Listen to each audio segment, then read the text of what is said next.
Bienvenidos a una nueva emisión de Recuento Semanal. Gracias por estar con nosotros en este espacio de noticias de Acrópolis Multimedia. En esta emisión revisaremos cómo se conmemoraron los 500 años de la caída de México Tenochtitlan, episodio fundacional de lo que somos los mexicanos. Analizaremos también temas internacionales de gran relevancia, como las negociaciones que se realizan en México entre el gobierno y la oposición de Venezuela, y la crisis en Afganistán luego de la salida de las tropas norteamericanas y la toma del país por los talibanes, situación que tiene en vilo al mundo por los riesgos que supone para los derechos humanos de la población civil el retorno del extremismo religioso. En lo local veremos qué ha pasado tras el episodio de las afectaciones al Centro de Cancerología de Jalapa, luego de unas extrañas vibraciones que cimbraron el edificio y que obligaron a evacuar a pacientes y sus familias. Y como cada semana, hablaremos de deporte, de cultura, de libros y de mucho más. Soy Emilio Cárdenas y lo invito a que se quede con nosotros la próxima hora. Comenzamos.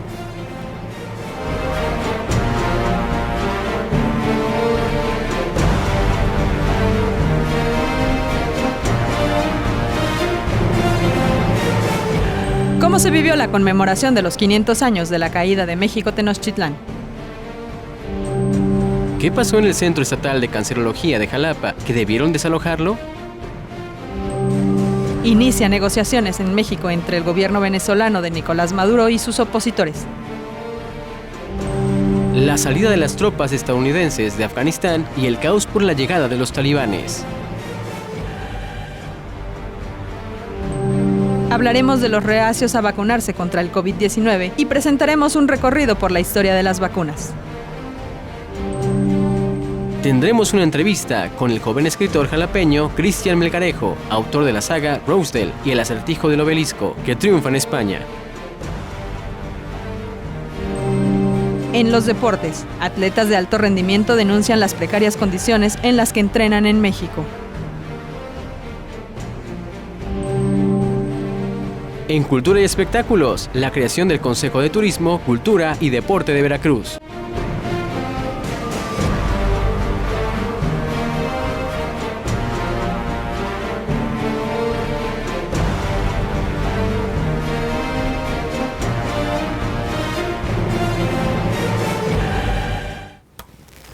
El gobierno mexicano conmemoró los 500 años de la caída de Tenochtitlan por las tropas de Hernán Cortés, rebautizando la efeméride como de resistencia indígena, una efeméride que en los tiempos recientes de revisión de la historia nacional no estuvo exenta de polémica. Por ejemplo, el presidente Andrés Manuel López Obrador aseguró que la conquista y la colonización son signos de atraso, al citar que medio siglo después de la llegada de los españoles, la población de la región se redujo en más del 90% por las guerras, destrucción y enfermedades, en lo que llamó el presidente una catástrofe que permite sostener a su juicio y en sus palabras que la conquista fue un rotundo fracaso. No se trata, desde luego, de olvidar el imperio y el sojuzgamiento de los mexicas frente a otras culturas o la alianza de los españoles y otros pueblos para derrotar al imperio mexica. Se trata de debatir en todo caso, de poner en el centro del análisis lo que significó la invasión española y el mestizaje. Esta conmemoración era uno de los eventos claves que el gobierno de la República preparó para este 2021, cuando conmemora además los 200 años de la independencia del país y los 700 años de la fundación de Tenochtitlan, justamente. Todos estos actos se han centrado en la reivindicación indígena, que pasa por el llamado del presidente mexicano a España y a la Iglesia Católica, como usted recordará, para que pidan perdón por la conquista. Lo que es claro es que el debate sobre la conquista o la resistencia indígena, como usted guste llamarle, se ha trasladado ya al plano diplomático y tensa innecesariamente las relaciones entre México y España. Los invito a ver el siguiente trabajo que preparamos en Recuento Semanal. El 13 de agosto se conmemoró lo que las autoridades federales renombraron como 500 años de resistencia indígena, haciendo alusión a lo que se conocía como la caída de México Tenochtitlan. Pero hagamos un poco de historia. Todo comienza en abril de 1519, cuando Hernán Cortés desembarcó en Veracruz. Al mando de aproximadamente 600 españoles, el conquistador ibérico se encaminó hacia el interior del país, admirado por los comentarios que recibía sobre Tenochtitlan, la gran capital del imperio azteca, que, por cierto, tenía el control de más de 300 pueblos que debían de pagarle y rendirle tributos. A lo largo de su viaje, que estuvo lleno de muchas batallas y matanzas, Cortés fue generando alianzas con esos pueblos cansados del yugo azteca, de tal suerte que su poderío se vio incrementado para alcanzar sus objetivos, es decir, derrotar a los aztecas, hacerse de su ciudad y apoderarse de sus riquezas. El 8 de noviembre de 1519, los españoles llegaron a la Gran Tenochtitlán y quedaron maravillados con lo que vieron. Hernán Cortés fue recibido por Moctezuma II, máxima autoridad azteca. Sin embargo, la convivencia pacífica duró poco y a lo largo de más de un año, Cortés encaminó toda su labor militar para conquistar definitivamente ese imperio. Fue así como el 13 de agosto de 1521, los aztecas quedaron sometidos a Cortés. Ahora regresemos en el tiempo. Desde su llegada al poder, Andrés Manuel López Obrador sabía de las coincidencias de estas fechas con su gobierno, por lo que ideó una serie de celebraciones cargadas de referencias a los indígenas y a su eventual reempoderamiento. Es por ello que en 2019 pide al rey de España que su gobierno se disculpe con los pueblos originarios por lo sucedido en aquellos años. Pareciera que AMLO trae pleito comprado con la nación ibérica. Sin embargo, vale hacer mención que hay al menos 3 empresas españolas que le causan escozor al mandatario, aun cuando sabe que México requiere de la inversión extranjera para crecer. En primer lugar, está BBVA, que domina los servicios bancarios en nuestro país. Luego está Iberdrola, que acapara una buena parte del sector energético. Finalmente, en temas de infraestructura y construcción está OHL, que ha protagonizado severos episodios de corrupción no solo en México, sino en otros países latinoamericanos.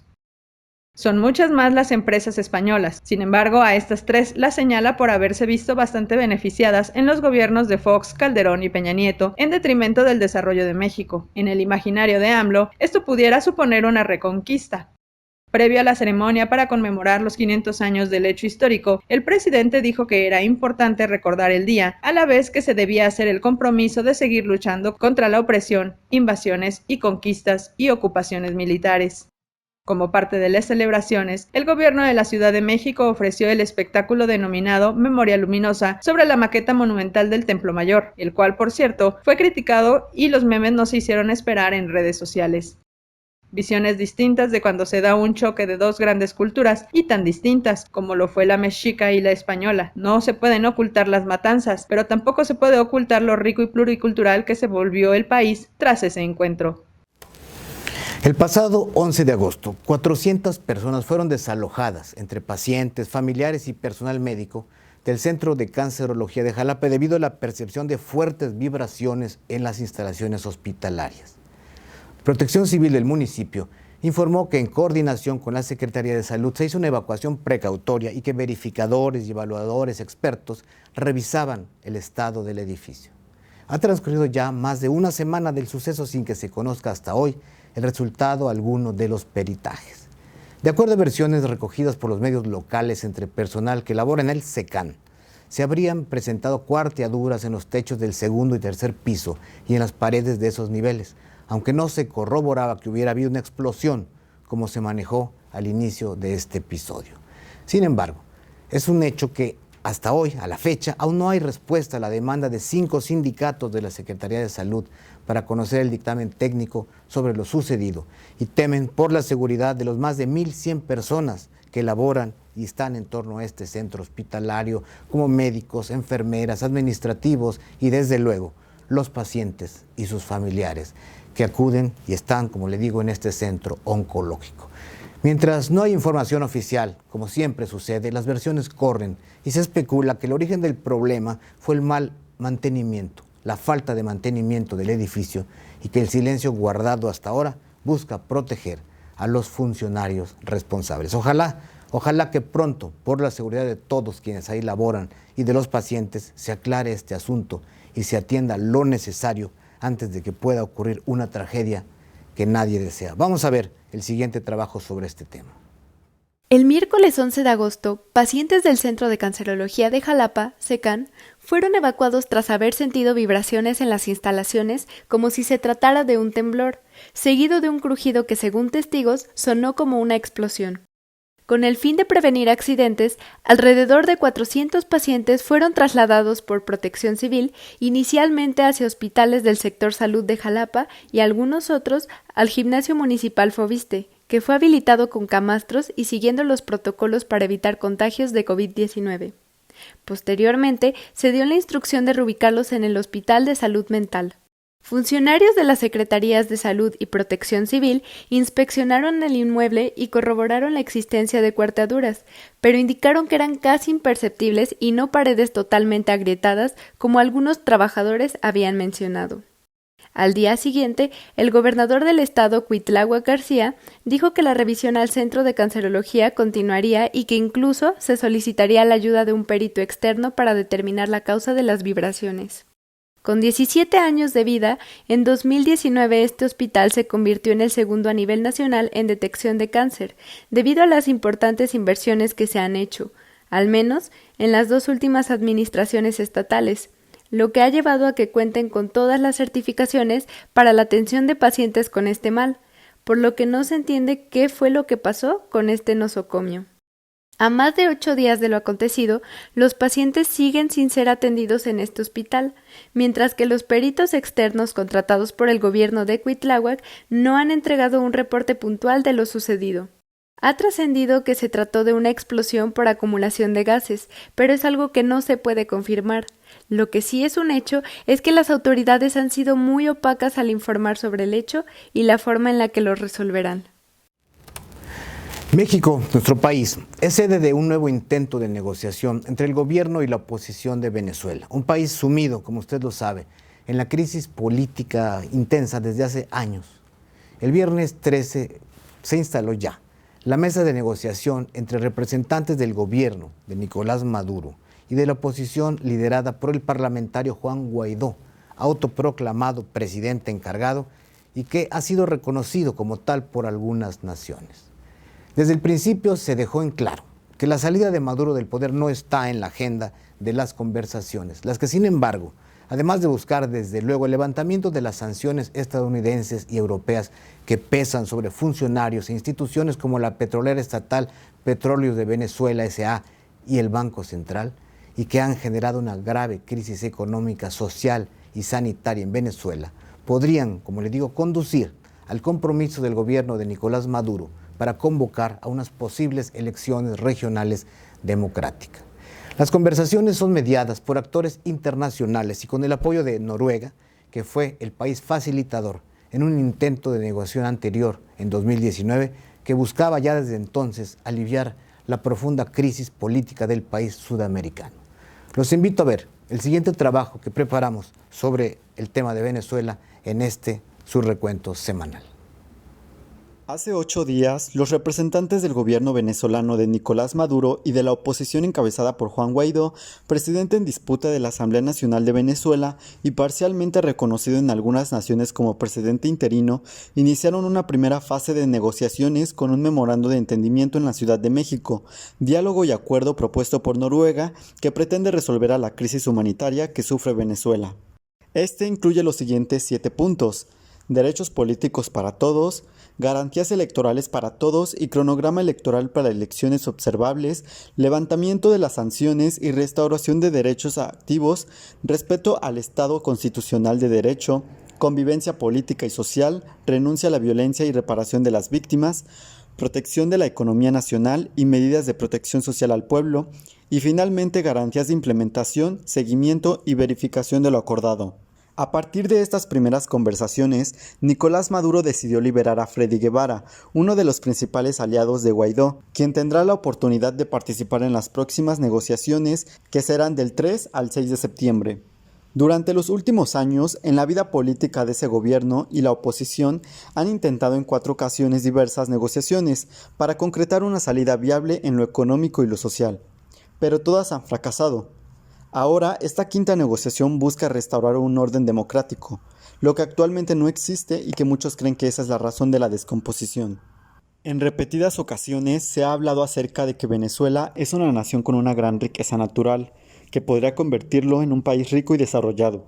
No obstante, entre muchas de las decisiones de carácter populista que han tomado los gobiernos bolivarianos y la abierta intromisión del gobierno de Estados Unidos para buscar derrocarlos, que incluye sanciones económicas por el carácter socialista de su ideario y programas políticos, lo que se ha visto reflejado en las medidas en contra de las exportaciones de petróleos de Venezuela, la empresa petrolera estatal. El caldo de cultivo para la crisis humanitaria en esa nación está servido. Hay que recordar que luego de que Hugo Chávez gobernara Venezuela desde 1999 y tras su fallecimiento en 2013, Nicolás Maduro asumió la presidencia y ha profundizado el carácter socialista de la República Bolivariana, con el rechazo norteamericano y de los sectores conservadores locales, lo que ha dividido al país y lo ha llevado a enfrentar una de las peores crisis económicas y humanitarias. Desde principios del mes de julio de este año, las tropas estadounidenses y sus aliados de la OTAN abandonaron la base militar aérea más importante y la última que quedaba activa, utilizada por el ejército de Estados Unidos en Afganistán, con lo que dio inicio a la salida de sus tropas y que concluyó con 2 décadas de presencia norteamericana en esa nación invadida desde el año 2001, bajo el argumento de combatir y disuadir a grupos extremistas como los talibanes, de dar cobijo, alentar o desarrollar actividades terroristas como las que sufrió Estados Unidos con los ataques del 11 de septiembre de aquel año. El presidente estadounidense Joe Biden defendió su decisión de retirar las tropas de su país, puesto que consideró cumplida su misión luego de la muerte de Osama Bin Laden en mayo del 2001 y responsabilizó al gobierno y ejército afganos por no defender a la nación del asedio de los talibanes que se hicieron, como es lógico, con el dominio del país rápidamente para infortunio de buena parte de la población civil que busca desesperadamente abandonar Afganistán. Y sobre todo, debe decirse, de las mujeres, a quienes el régimen talibán, con su extremismo religioso, quiere mantener como en la Edad Media. Los invito a ver el siguiente trabajo que preparamos sobre este tema de la mayor relevancia para el mundo. Acompáñenos, por favor. El pasado 11 de abril, el presidente de Estados Unidos, Joe Biden, anunció el total retiro de sus tropas de Afganistán, país al que decidieron declararle la guerra luego de los ataques del 11 de septiembre de 2001, cuando supuestamente los talibanes, específicamente el grupo de Al-Qaeda, estrellara aviones secuestrados contra 4 objetivos, entre ellos el Capitolio y las Torres Gemelas. Hay que recordar que antes de esta invasión, también conocida como la guerra contra el terrorismo, el talibán gobernaba Afganistán y dieron refugio a Al-Qaeda. Vale hacer mención que los talibanes son una facción fundamentalista islámica nacida de los muyahidines, un grupo auspiciado por Estados Unidos entre los años 70 y 90, con armas y dinero para hacer frente a un gobierno socialista que estaba apoyado por la ex Unión Soviética. Al mes de iniciada aquella guerra, las fuerzas talibán se retiraron de Kabul, la capital y ciudad más grande de ese país asiático, y se refugiaron en las montañas, ante la invasión de las tropas norteamericanas en su país, comenzando así lo que supuestamente sería una nueva era para Afganistán. Sin embargo, tras el anuncio de Biden del retiro de sus tropas, los afganos comenzaron a buscar refugio en países europeos por miedo a que el talibán volviera a hacerse del poder y con ello sus ideas ultraconservadoras islamitas, casi medievales que en el pasado incluyeron lapidaciones, amputaciones y ejecuciones públicas, golpeando más a las mujeres. Son ellas las más afectadas en sus derechos, las que tienen miedo ante la visión extremista de los talibanes que no permiten que las mujeres estudien, trabajen y que deben cubrirse totalmente con la burka o el velo que las invisibiliza prácticamente. A la cuenta de los talibanes debemos anotar el atentado que casi le cuesta la vida a Malala Yousafzai por su activismo en favor de la educación de las niñas y jóvenes en Pakistán, que recibió el Premio Nobel de la Paz en 2014 a los 17 años. Y como fue, los talibanes poco a poco fueron ganando terreno hasta hacerse de nuevo con el control de Kabul tras la huida el pasado domingo del presidente afgano Ashraf Ghani, mientras las fuerzas del gobierno, armadas y entrenadas por años por Estados Unidos, simplemente se disolvieron.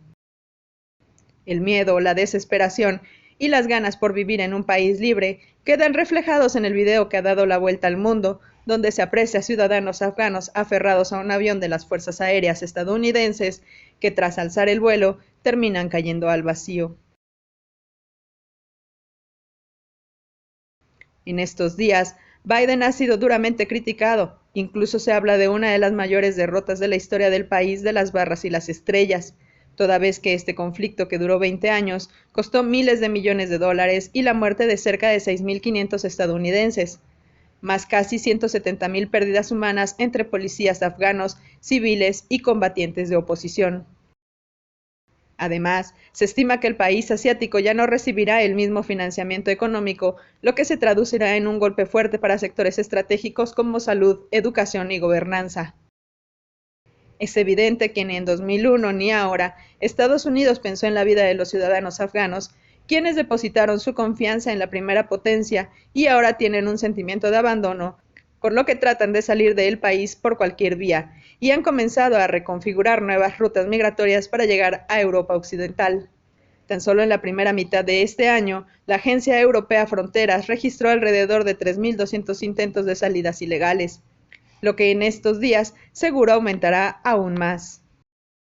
Pareciera que los únicos que ganaron con la decisión de Biden fueron los talibanes, quienes retomaron el poder político, se hicieron de armas, municiones, helicópteros y equipos militares que eran de las fuerzas afganas. Pues lo que queda al final de este episodio de la salida de las tropas norteamericanas de Afganistán nos hace recordar la humillante derrota de su ejército hace 46 años en Vietnam. Una intervención militar fallida, la de aquel entonces, con grandes pérdidas en vidas humanas y un elevadísimo costo que habría de marcar para mal a varias generaciones de estadounidenses. Hoy la historia se repite, una nueva derrota para el arrogante país del norte que ahora, sin cumplir su pretendida misión de combatir a los extremistas, deja a su suerte a la población civil en manos de los talibanes. La historia, cansada de crear, se repite y no se aprenden las lecciones de ella. Vamos a un breve corte comercial y regresamos en un momento a su programa Recuentos en Vivo.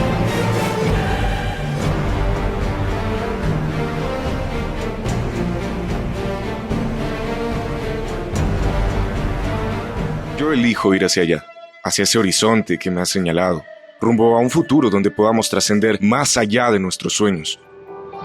Y es que tú me has mostrado cómo ser recordado a través del tiempo, cómo llegar a donde nadie llegó, con tu fuerza, con tu grandeza, con tu espíritu y tu voz, que comunican tu esencia inquebrantable. Eso es trascender, crecer con tu incansable búsqueda de justicia que la juventud te otorga, con los sueños que diseñas con tu creatividad y que con tu talento transformas en obras imposibles.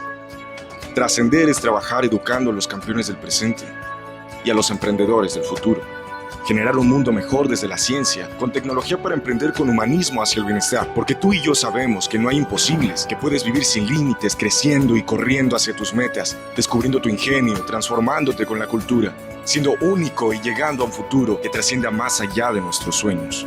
Universidad de Jalapa, saber para trascender. Licenciaturas, maestrías, doctorados.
Por la salud y seguridad de nuestros estudiantes, los docentes de la Universidad de Jalapa hemos preparado actividades en el campus virtual.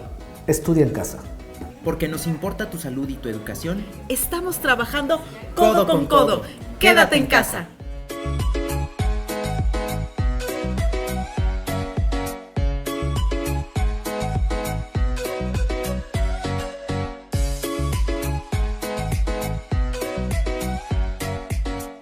Porque nos importa tu salud y tu educación. Estamos trabajando codo con codo. Quédate en casa. Porque nos importa tu salud y tu educación. Estamos trabajando codo con codo. Quédate en casa.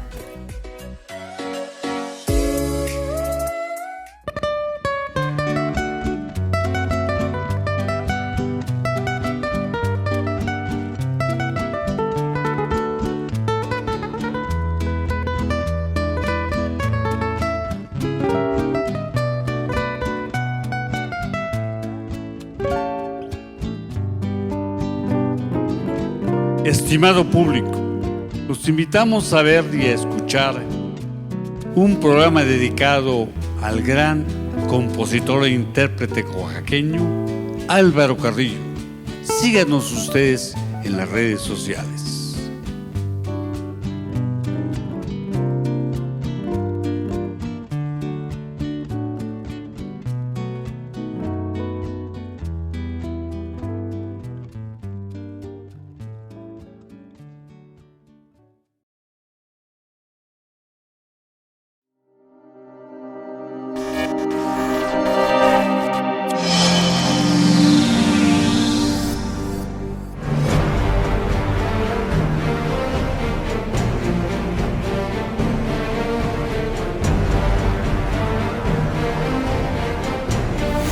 Gracias por seguir con nosotros en Recuento Semanal.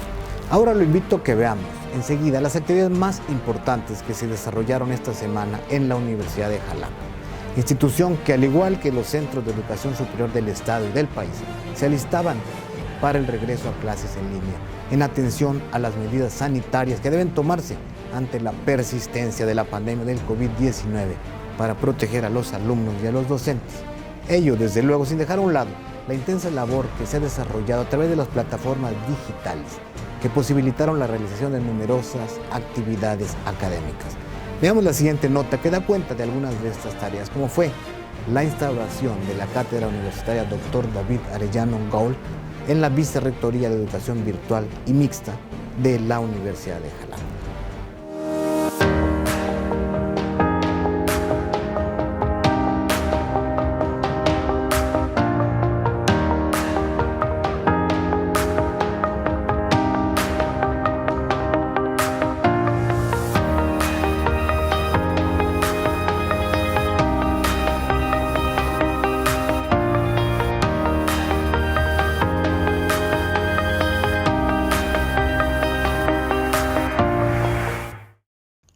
La Universidad de Jalapa, representada por el Dr. Carlos García Méndez, y el Instituto Nacional Electoral a cargo de su vocal ejecutivo de la Junta Local de Veracruz, Josué Cervantes Martínez, firmaron un convenio con el objetivo de fortalecer el cuerpo académico, así como a personal del instituto, a través de diferentes programas de educación, capacitación e investigación.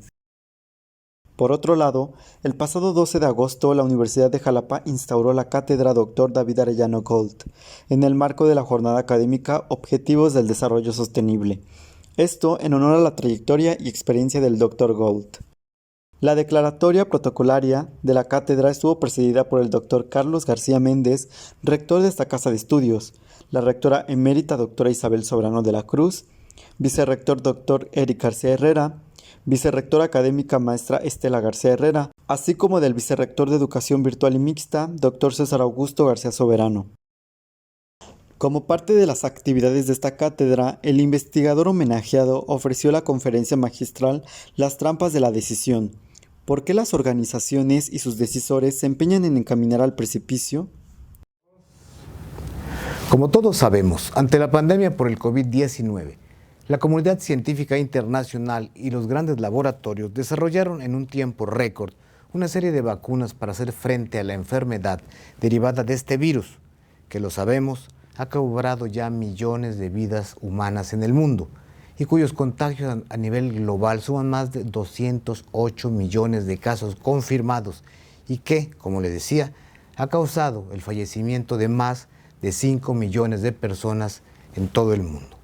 Con todo y ello, el proceso de vacunación iniciado desde finales del 2020 en casi todas las naciones ha avanzado de manera muy importante, salvando vidas, evitando los cuadros más graves de la enfermedad, pero ha encontrado resistencias en muchos lugares Porque, ¿sabe usted por qué? Porque hay muchos que no creen en la eficacia de las vacunas. Sobre estos casos, preparamos el siguiente reportaje, en el que además recordaremos la historia de las vacunas y cómo desde siempre hay gente que le pone peros a los avances científicos que salvan vidas. Lo invito a ver este trabajo que preparamos para usted. A principios de 2019, la Organización Mundial de la Salud, OMS, incluyó el rechazo a las vacunas entre las 10 amenazas que habríamos de padecer durante ese año, muchos meses antes de siquiera saber que nos enfrentaríamos a una de las mayores pandemias globales. En varias comunidades del estado de Chiapas, al inicio de la jornada de vacunación contra el COVID-19, se negaron a recibir el biológico. Autoridades revelaron que gracias a una profunda labor de concientización y a que la información fue traducida a varias lenguas o dialectos, la población comenzó a ceder. El alcalde veracruzano del municipio de San Rafael, Daniel Lagunes, dio a conocer que entre el 10 y el 20% de su población se niega a vacunarse. Este mes, Mitofsky llevó a cabo la encuesta El coronavirus en México, que arrojó que el 5.7% de los encuestados no quiere inocularse, a diferencia del 91% que ya lo hizo o está esperando para hacerlo. El hecho de que antes se tardaba mucho tiempo en crear una vacuna y en esta ocasión salió en tiempo récord, debido a la gravedad del problema, ha alimentado las dudas sobre la eficacia o seguridad de estas. Al respecto, el ciudadano Jorge Alberto Ochoa Ramírez comentó para Recuento Semanal que el virus sí existe, toda vez que ya se infectó. También cree en la eficacia de las vacunas en general, excepto de la del COVID-19. Bueno, no la puedo llamar vacuna porque en realidad se creó en muy poco tiempo. Tengo el conocimiento de que hay vacunas que han tardado alrededor de 20, 10, hasta incluso 30 años en desarrollarse. Y esta casi en un año y fracción se hizo. Entonces, vaya, no estoy convencido de que sea algo bueno.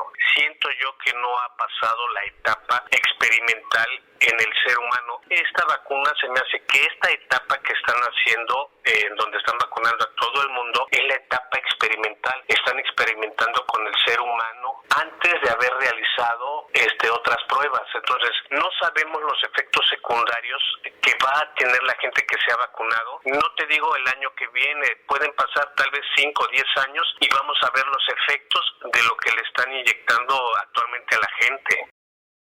La OMS estima que, a lo largo de la historia, gracias a diferentes biológicos, se ha prevenido la muerte de entre 2 y 3 millones de personas anualmente, aún en países con una cobertura médica precaria. Pero retrocedamos un poco en el tiempo. Por siglos, la viruela se convirtió en un flagelo para la sociedad, hasta que en 1796 el médico inglés Edward Jenner inoculó a un niño para ocasionarle una reacción inmunitaria, un hecho por demás arriesgado. Sin embargo, así nació la vacunación, y desde 1853 esta se volvió obligatoria para los menores, pero los detractores no tardaron en salir, argumentando motivos religiosos o que se estaba atentando contra las libertades individuales. Louis Pasteur aportó, 32 años después, la vacuna contra la rabia. Claro, lo acusaron de querer hacerse millonario con la creación de una rabia de laboratorio. A finales del siglo XIX apareció la vacuna contra el tifus, mientras que a principios del XX llegaron la de la tuberculosis, la difteria, el tétanos y la de la tosferina. Y no solo eso, también en esa época, los científicos comenzaron a usar sales de aluminio para aumentar su eficacia. Hace 23 años, una famosa revista médica publicó un estudio que relacionaba ciertas vacunas con el autismo. Poco después, se descubrió que se trataba de un engaño. No obstante, la postura sobre la nula eficacia de las vacunas aumentó, lo que a decir de la OMS ha ocasionado que enfermedades que estaban controladas como el sarampión en años recientes tengan un repunte y hayan fallecido personas en consecuencia. En 2009, causó alarma la influencia H1N1. Los científicos comenzaron a trabajar en una vacuna, pero resultó que el virus no fue tan grave. Entonces, las millones de dosis del biológico que salieron a la luz pública fueron destruidas. A finales de 2019, supimos del virus SARS-CoV-2, que ocasiona la enfermedad COVID-19. El rápido contagio entre las personas de diferentes países preocupó a la comunidad internacional, por lo que la creación de una vacuna debía hacerse contrarreloj. Científicos, investigadores y laboratorios han aseverado que para la elaboración de este biológico sí se superpusieron pasos, mas nunca se omitieron, lo que derivó en que la fabricación fuera un riesgo, pero era un riesgo que debía asumirse debido a la crisis mundial de salud pública. Por eso, a finales de 2020 se logró el comienzo de la inoculación en algunos países. 5 de las vacunas han sido avaladas por la OMS. Casi un 30% de la población ha recibido al menos una dosis. Más de 206 millones de personas se han contagiado y han fallecido 4.2 millones. Como vemos, la desconfianza y el rechazo a la vacunación son tan viejos como la vacunación misma. En la sección deportiva, nuestro compañero Juan Pablo Sánchez Andrade nos platicará de los problemas que enfrentaron para su debida preparación rumbo a los Juegos Olímpicos de Tokio 2020, los atletas de alto rendimiento de nuestro país, de la falta de infraestructura que se padece y de lo que tuvieron que costear de sus propios bolsillos para entrenarse. Vamos a ver nuestra sección de deportes.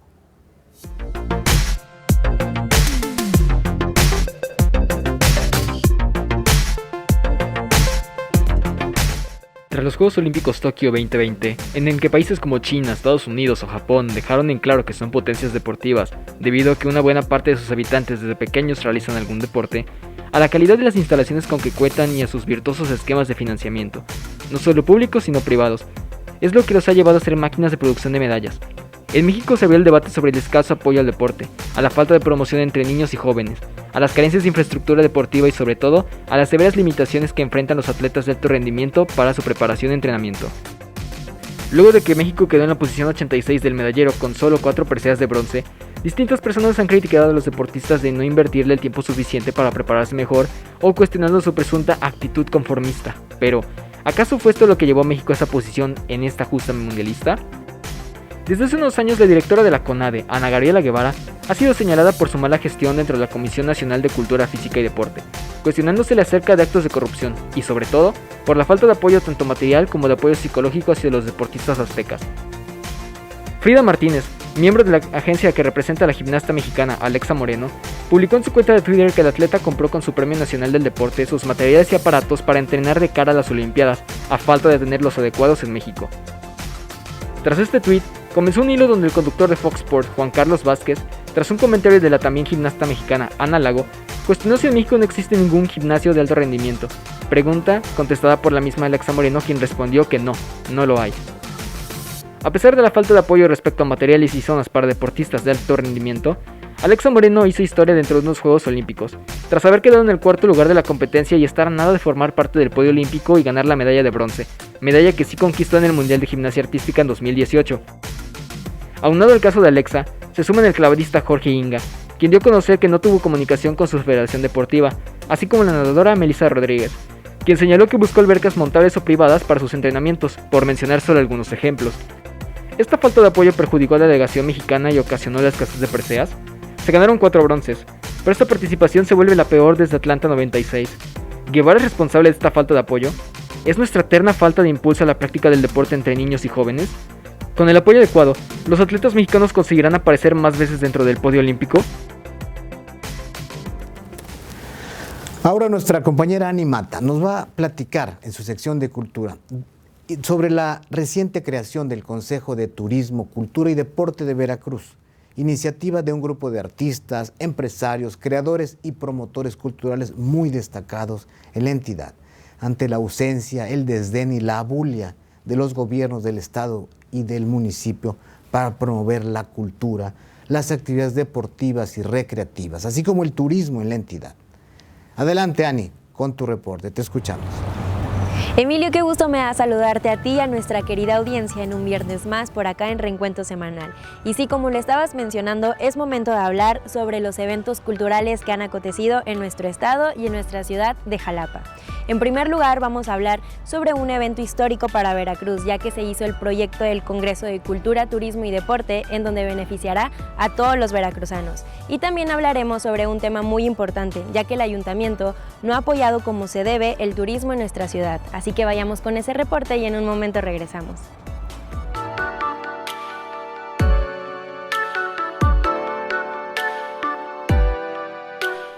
Ante la ineficacia de las actuales autoridades para promover turísticamente el estado, un grupo de empresarios, promotores culturales, artistas y deportistas decidieron conformar el Consejo de Turismo, Cultura y Deporte de Veracruz. Los objetivos son impulsar el turismo, marcar la agenda turística del estado y mejorar la imagen de la entidad, no solo entre los mismos veracruzanos, sino a nivel nacional para favorecer económicamente a este sector y generar su desarrollo. Mauricio Cuevas Gallazo, Eduardo Blanco Guillaumín, Alejandro Mariano, Héctor Montes de Oca, Ángel Ciro Silvestre, Raquel Torres Cerdán, Jorge Flores Lomán, César Rosas, Fabricio Prada, Francisco de la O, Alberto de la Rosa, Crisanto Grajales, Raúl Alarcón y Javier Flores son tan solo algunas de las personalidades que integran este consejo. El consejo tiene planes y proyectos a realizar como el Encuentro Latinoamericano de Arpas, el Festival Internacional de Fotografía, el Festival de Jazz, el Encuentro Internacional de Danza, la celebración de los 98 años del Estadio Jalapeño, festivales gastronómicos, encuentros deportivos, culturales, ecológicos y de turismo religioso, entre otras actividades que detonarán en un crecimiento turístico no solo para Jalapa, sino para diferentes regiones de la entidad. Cuando hicieron pública su conformación, dijeron que el Consejo tendrá representación en las 4 regiones de Veracruz, es decir, en los Tuxtlas, en el Tajín, en Coatzacoalcos y en Veracruz Boca del Río. Y es que las autoridades, tanto estatales como municipales, han escudado en el tema de la pandemia del COVID-19 para no promover turísticamente el estado y la capital, lo que ha causado una severa crisis para el sector. En específico, los representantes de los hoteleros han recriminado en más de una ocasión que el Ayuntamiento de Jalapa no tiene ningún interés en promocionar la ciudad, que sus campañas son escuálidas, aunando a que no entienden en qué han gastado el presupuesto correspondiente en este rubro, lo que ha derivado en una muy lenta recuperación económica. Y es que la ciudad de Las Flores cuenta con todo para ser potenciada. Tiene una ubicación privilegiada por su cercanía con Coatepec y Jico, 2 de los 6 pueblos mágicos del estado.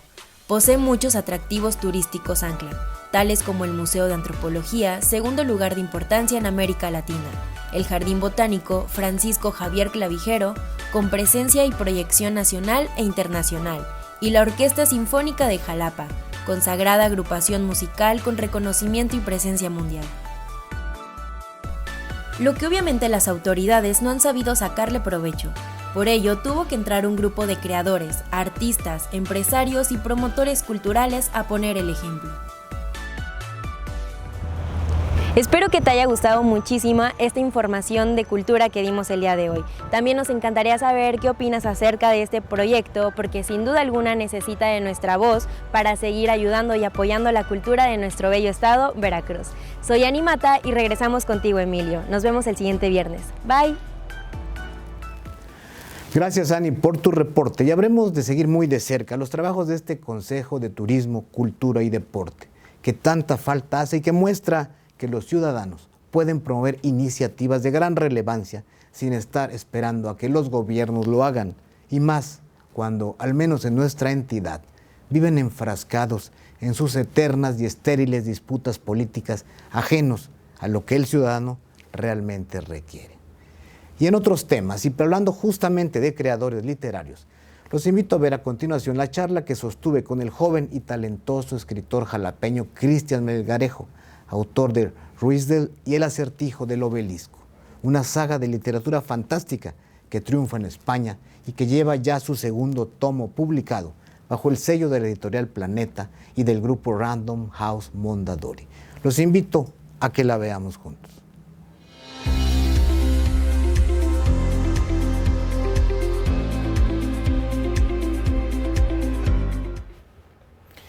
Hola, ¿qué tal, estimados amigos y público que nos siguen Recuento Semanal? Pues creo que la mejor manera y lo más grato de terminar este programa es hablando de literatura, hablando de cosas que nos gustan y que nos remontan, en el caso de la literatura fantástica, cuando éramos pequeños o a nuestros hijos. Y hoy me da mucho gusto recibir aquí en este espacio de Acrópolis Multimedios a un joven escritor jalapeño, quien, déjeme contarle, su ópera prima se exhibe ya en librerías de Madrid como la Casa del Libro, junto a las obras, por ejemplo, de J.K. Rowling, la autora de la saga de Harry Potter. De ese tamaño fue el hit que pega un joven jalapeño, creador, con quien hoy voy a platicar. Cristian Melgarejo Martínez, bienvenido. Es un placer recibirte aquí en Recuento Semanal. El placer es mío, muchísimas gracias por el espacio y gracias por esa presentación. Aquí estamos presentando este primer libro que ha generado muchísima expectación entre los fanáticos, debo de mencionarlo, de Harry Potter, porque pues yo crecí también siendo un gran seguidor de esta saga, y pues ahora mi primer libro ha estado junto a esta gran maestra de la literatura fantástica que es J.K. Rowling. No, excelente, Cristian, pues vaya, todo un logro, sin duda, una gran satisfacción, pero pues cuéntanos cómo llegas a que te publiquen tu primera obra así, con esa difusión, que también en México, en Sambors, me platicabas, estuvo entre los libros que se agotaron, ¿no? Estos libros de literatura fantástica, pero ¿cómo llegaste a este contrato? Imagino que no fue fácil. Aquí en México ser escritor es un peregrinar para los creadores, ¿no? Sí, tristemente pues me costó casi 10 años pues tocar estas puertas aquí en nuestro país. Es un género que para empezar no existe en las editoriales de nuestro México una sección, un departamento dedicado a la literatura fantástica, porque pues aquí se publica más relato, novela, poesía, algo que ya estamos como que de cierta manera acostumbrados en México.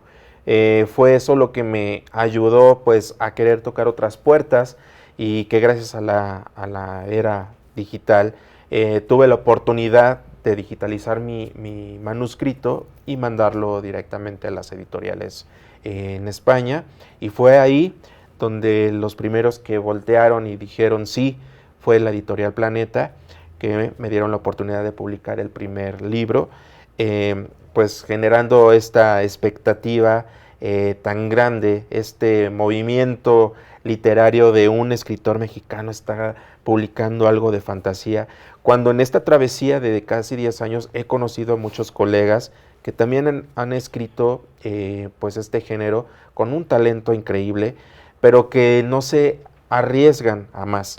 Y yo he sido desde muy chico una persona, a pesar de las limitantes que tuve desde muy niño por ser un chico pues muy tímido, casi no tenía como que esa solvencia de ser tan popular como hoy en día los chicos lo son, me ayudó a ser arriesgarme a querer luchar por los ideales que yo tenía, y en este caso fue pues aventarme. Dije, no tengo nada que perder, vamos a lograrlo, y se pudo, y pues he aquí la respuesta, y pues qué más que estar cerca de pues alguien que yo idolatro desde hace muchos años y que espero algún día poderla conocer, que es J.K. Rowling. J.K. Rowling. Oye, Cristian, pues cuéntanos del libro, pues, cómo se llama, danos una brevísima sinopsis, porque seguramente esto va a interesar pues a todo nuestro auditorio, a los pequeños y a los no tan pequeños que nos gusta la literatura Claro fantástica. Que sí, el libro se titula Ruizdel y el acertijo del obelisco. Ruizdel es un reino que pertenece a la Tierra Mágica, esta tierra que está dividida aparentemente por 7 reinos de distintas razas mágicas. En este libro hablo de 2 reinos primeros, que es el reino de las razas mágicas más importantes, así como el reino de los hechiceros. Debo de enfatizar que las razas en mi historia tienen diferentes características. En este primer libro hablo de lo que son brujas, hadas, magos, elfos y hechiceros.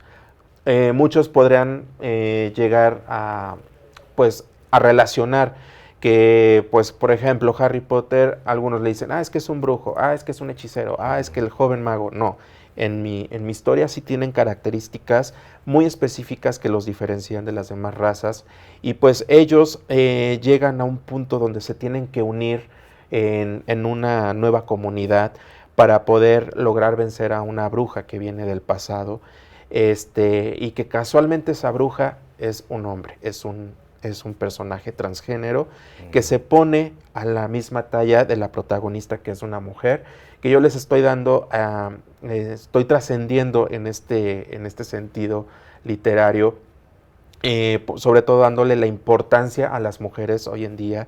Quiero que mi protagonista sea relevante y auténtica en la literatura, así como también pues han transcurrido y han trascendido muchísimo en otras culturas como el cine, el teatro y la música. Claro. ¿Por qué no hacerlo en la literatura? De verdad te felicito, Cristian. Pues seguramente vendrán más libros, vendrá pues reconocimiento hacia ti y una adaptación cinematográfica, ojalá, ¿no? Ojalá, pues sí, la verdad es uno de mis grandes sueños. Ya cumplí el primero, Muchos me han dicho, ¿y qué piensas de que si algún día se lleve al cine? No es algo que yo piense hoy en día, pero pues puede pasar, todo en esta vida puede pasar. Yo creo que si lo decretas se logra, y yo he sido un chico de mucha fe, un chico que pues ha creído en lo que hace y nunca ha dejado de ser determinante. Es lo que me ha caracterizado a pesar de las adversidades que he vivido durante mi vida. Pues ha sido muy importante que pues yo soy muy aferrado y lo que hago lo logro. Así me tengan que tardar pues diferentes años, tiempos, yo siento que llegan en el momento preciso. Y pues que así sea, con esa decisión, con determinación, y que te sigan y te persigan los éxitos, y que Rosedale sea una lectura de referencia para los menores. Claro que sí. Gracias por estar con nosotros, Cristian, y continuamos en nuestro programa de recuento semanal. Pues hemos llegado al final de este recuento semanal. El próximo viernes, en punto de las 12 del día, los esperamos para seguir el análisis y la revisión de los asuntos que nos atañen a todos, los asuntos que son de interés público. Síganos en nuestras redes sociales y comparta con nosotros sus opiniones, sus comentarios. Y recuerde que toda la información que le presentamos y lo más actual, lo de última hora, lo encontrará en nuestro sitio web www.acropolismultimedios.mx. Los espero la próxima semana con lo más relevante de las noticias para analizarlas junto a usted, saber y analizar sus implicaciones e impacto en la vida de todos nosotros. Y recuerde que aquí en Acrópolis Multimedios y en su recuento semanal encontrará siempre la mejor información y análisis para saber y trascender. Soy Emilio Cárdenas. Gracias por su atención. Cuídense mucho y cuídense especialmente porque entrará un huracán a costas veracruzanas. Siga las indicaciones de las autoridades. Estamos atentos y aquí le estaremos informando. Gracias nuevamente y hasta la próxima.